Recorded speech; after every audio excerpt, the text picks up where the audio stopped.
po jako akawuwo.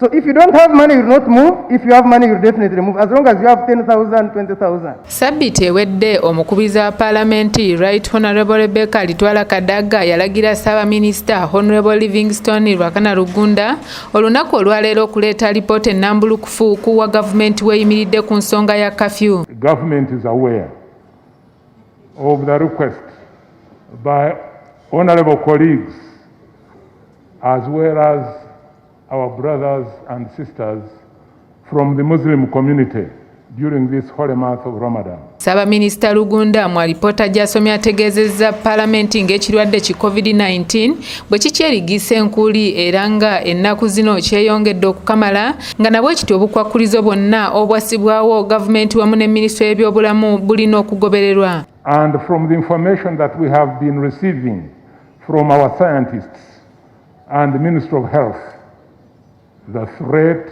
and scourge of COVID-19 is still very much alive.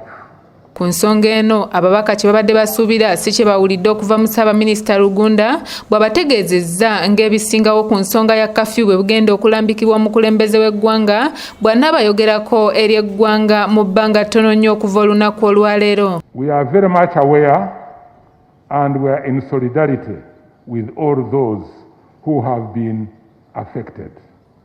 His Excellency the President will in the coming days be addressing the nation with more details on this matter of curfew and where we are in our fight against COVID-19 pandemic.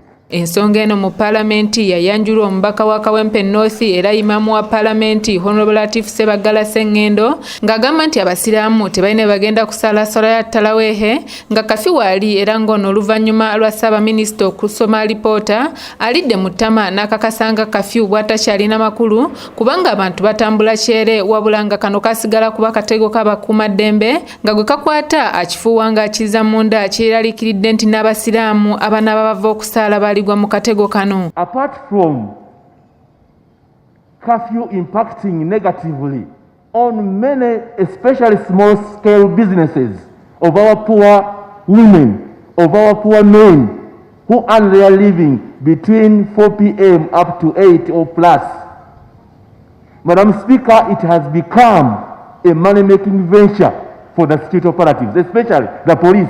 Ababaka enkola ya kafyu bagikubyemu ebituli olw'abakuumaddembe okumufuula omuwaatwa mwe bajjira ensimbi mu bantu ate abali mu kaseera akazibu olw'emirimu gyabwe okuyimirizibwa olwa kafyu we basinzidde okusaba gavumenti okuggyawo enkola eno oba okwongerayo obudde. A bodaboda rider in Kasese has to park his motorcycle by 6 p.m.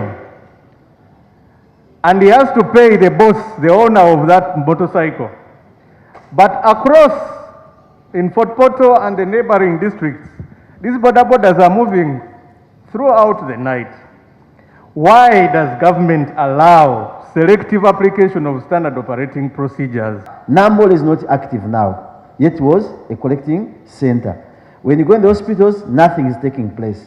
The funds used to provide are not there. So are you controlling or you are using only one method, curfew alone, to control? Bano bagambye nti ebyenfuna by'abantu bisaanyeewo olwa curfew so nga bangi balina ne looni mu bbanka ate nga takyalina kiruubirirwa nga bwe gwali mu kusooka nga COVID yakajja. In the burial places, more than 30,000 people gathered together. And really, what scientific proof do you have, Honorable Prime Minister, that after 9 p.m.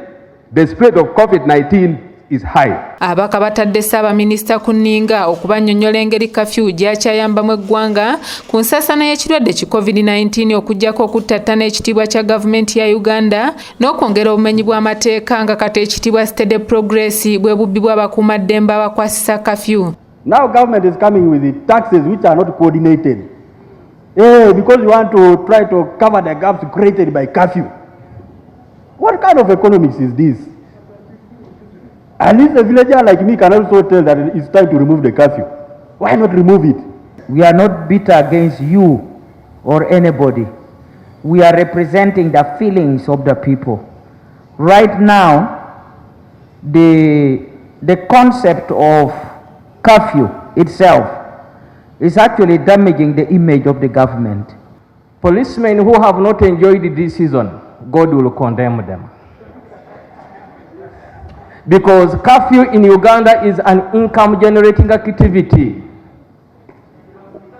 We who live in Mukono and we drive for hours, we are spared, some of us, because of our faces. But Ugandans are really suffering. Speaker Kadaga agambye nti mu kiseera kino obutale bukola amasinzizo gaddamu, kampeyini zaakubwa n'okulonda ne kubaawo nga kati ekiremesezaawo kafyu takiraba, wasinzidde okusaba ssaabaminisita okuwa paalamenti ensonga ez'essimba lwaki eremedde ku nsonga eno. When the airports were reopened, there was no adjustment to the curfew. Yet the flights, KLM arrives after 11, Turkey arrives at 3 o'clock, Ethiopian arrives at midnight, Kenya Airways arrives at 5, you know. So all the passengers from Entebbe committing an offense by trying to get to Kampala in the night. What do you want them to do at the airport? To remain there? Ndisara Nandaula, kura ABS TV, Jakaka Uwo. That wherever we, the senior officers, take beer in our houses, the local people who are going in bars, supporting the owners of bars who are doing business through the borrowed money are crying in their house.